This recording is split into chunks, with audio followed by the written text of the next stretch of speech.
Hi guys, I hope you're good since the last video.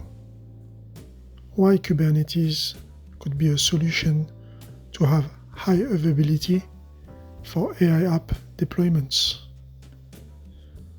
That is what we are going to see, analyzing Kubernetes behavior when failure happens. Part of site reliability engineering is to perform some chaos experiments to destroy or create troubles to see how our system responds to it. Here, it is not real chaos, but it is in the idea of that we are going to check how Kubernetes natively answers to the issue that we are going to provoke. If you want, you can reproduce by opening your terminal and starting your production cluster, or no, your test cluster, not the production one, okay? I've left a link in the bio for the students who want to learn AI by doing, beginner devs who want to think at a service that they could offer, or business owners who want to use it by themselves. It is free. There is a guide PDF to download on the video. Link is in the pinned comment or video description. Get it now from our hub, Shaker Houses. Also, please like and subscribe. Thank you for the support. Let's get started. State of the cluster, turning off one node. Let's see what's going to happen. So that's what we're going to play with. The worst case scenario. You have a cluster, not a lot of capacity, and you're just having a node deciding to die out. This is the state of the cluster. We have one controller node, two worker nodes. We can deploy on the controller nodes. It's fine. I have allowed it. We have Nginx, which has been used as a deployment.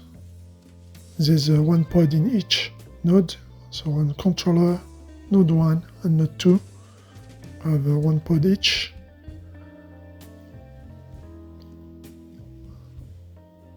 And we're going to see what's going to happen.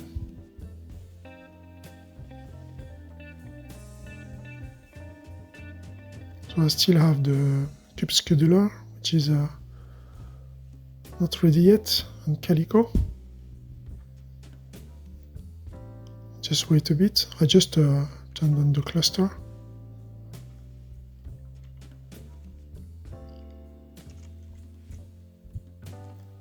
So we're gonna have screens to see what's happened, what is gonna happen live. So you can use the watch flag. So here the watch flag is going to help us just show you here the documentation. So watch after listening, getting the request object.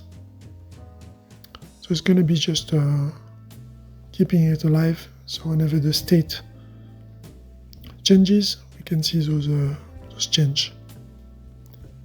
Output watch events. You can put it to kubectl get pods and see what happened.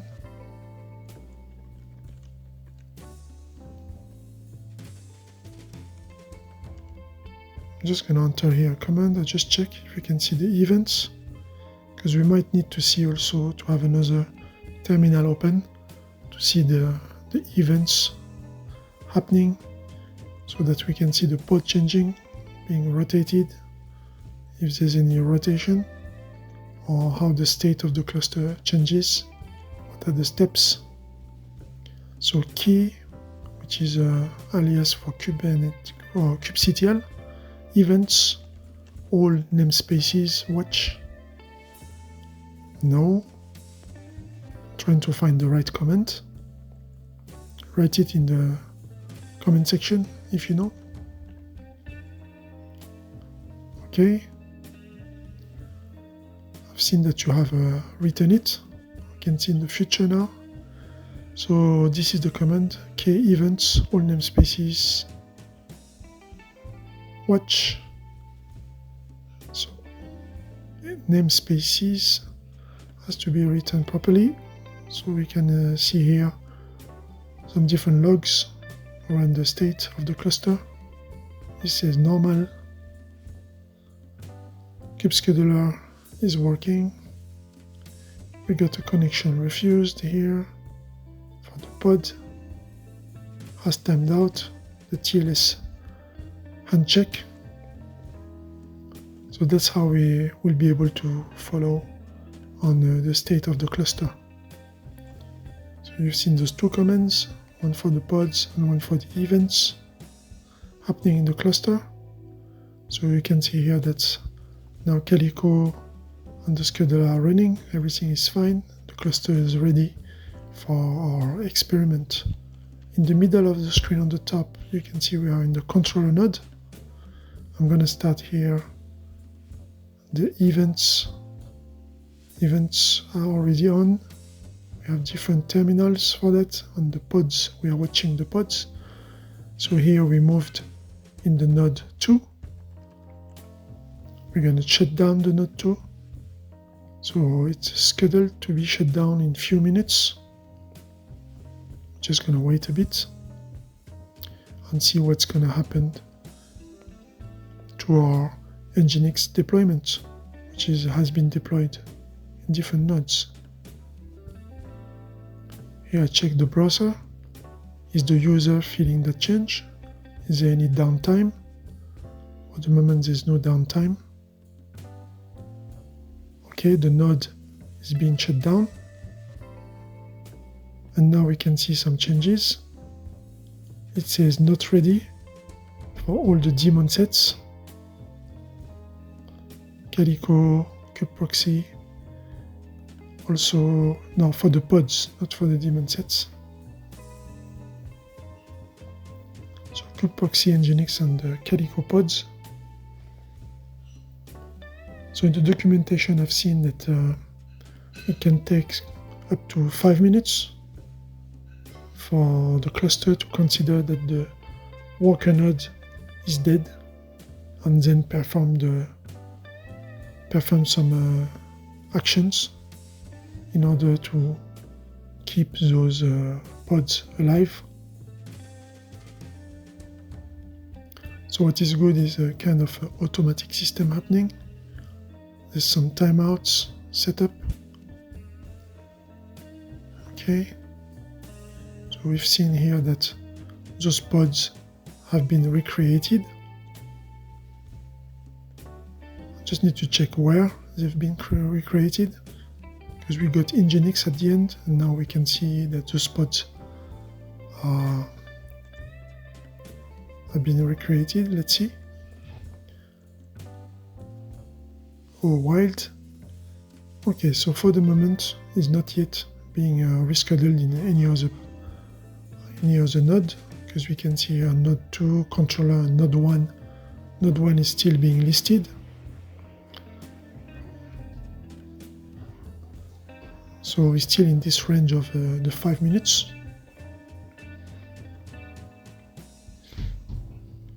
So it's going to be waiting.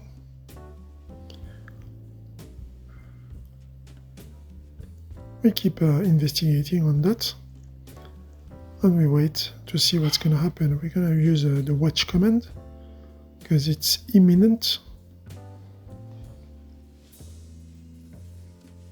Okay, we still have Nginx.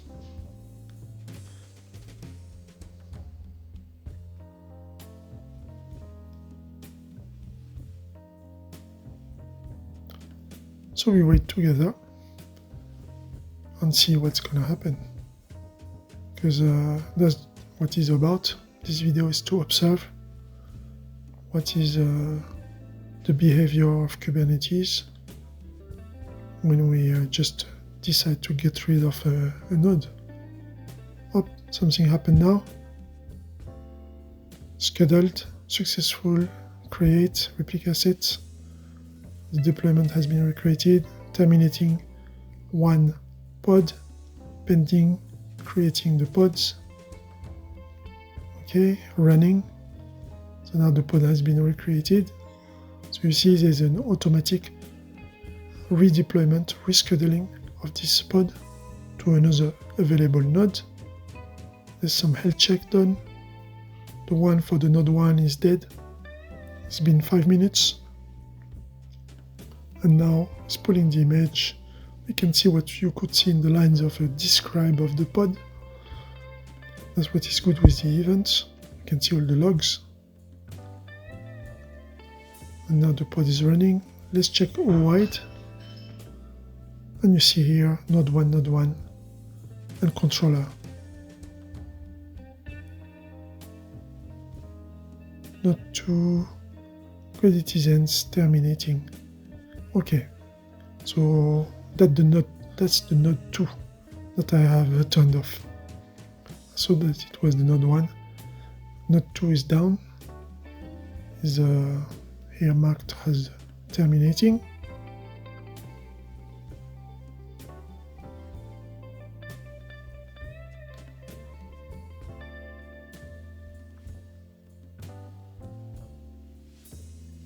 We can still see here the node 2. So maybe we didn't reach this 5-minute threshold yet. But the pods have been reallocated. Let's wait a bit.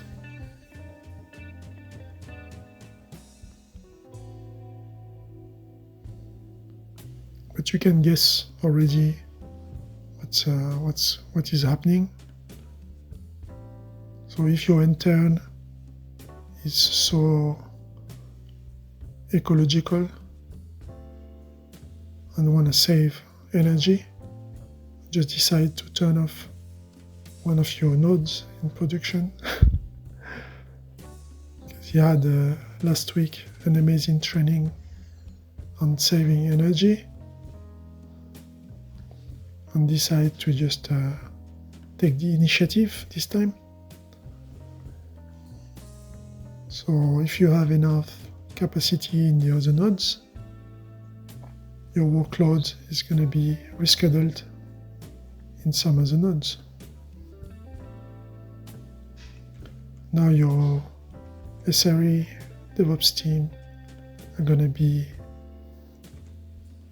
just waking up in the middle of the night, trying to fix this. Okay, please like and subscribe during the break. We're going to see node 1 restarted.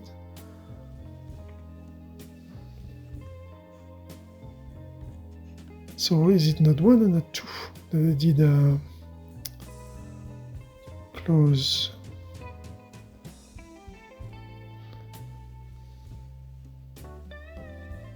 So we just check. So I wrote node 1, but I think it's node 2.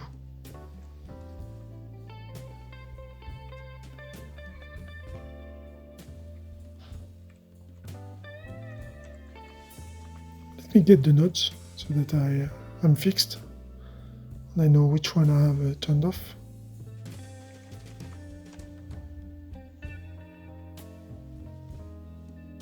Okay, yes, we have confirmation.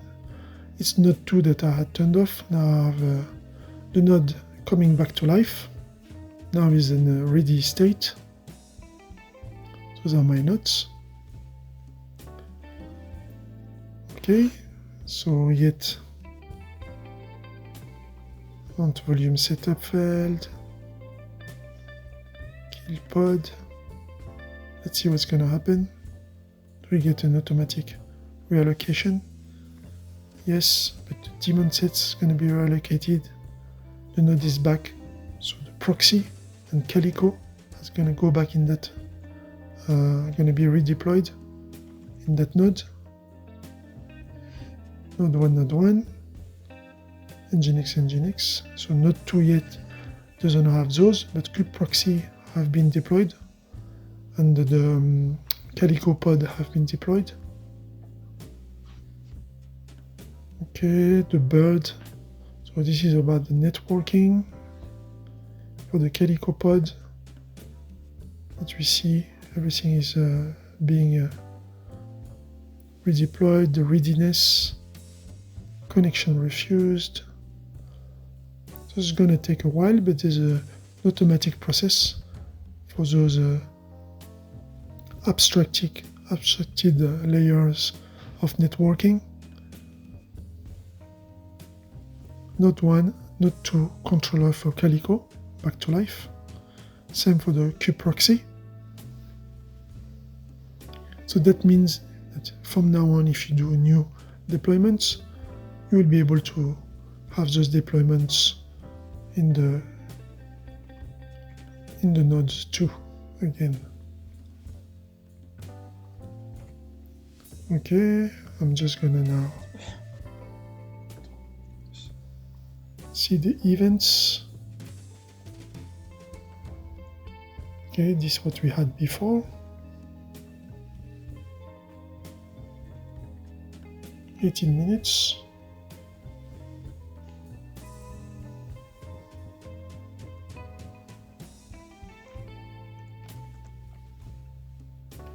I'm going to open a new tab. What we can do, we can maybe delete one of those pods and see if it's going to be rescheduled in Node 2. Let's delete the pod. It's in the namespace Nginx. So is it going to be reallocated, rescheduled? We have Node 1, and controller for the 3 replicas. Okay, before I press on enter, I wanted to show you how it is. I press enter, let's go and see.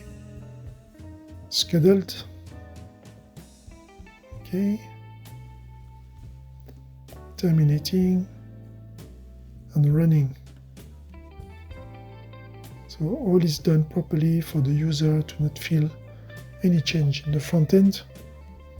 So the user won't see that you had this issue with your intern, and that your DevOps team, SRE, could restart the node. Can it be automated? Yes. But yeah, you need to have people on call for that. That's what is usually done. So let's get the pods. Let's get them all. And have the all-wide flag. And we can see the node 2 is back to life. And here it is running. Same as before. I just click it like crazy just to see if it's gonna fail. It's not failing. Okay, so we've seen the behavior of it. We have seen how Kubernetes behaves when a node just decides to disappear from the cluster and shuts down. Reasons can be various: hacked, overloaded, or crashed. Windows blue screen, so that you need to buy a new computer. We have seen how seamlessly our pods rescheduled in other available nodes. The user didn't see it and doesn't know that your intern have shut down his node when going back home, as he's been told that we need to save the planet and turn off lights before going home. Needs a training. Kubernetes could be a solution for AI app deployment. I invite you to start playing with it. Let's stop here. Hope that you liked this video. Please like and subscribe, and see you next time.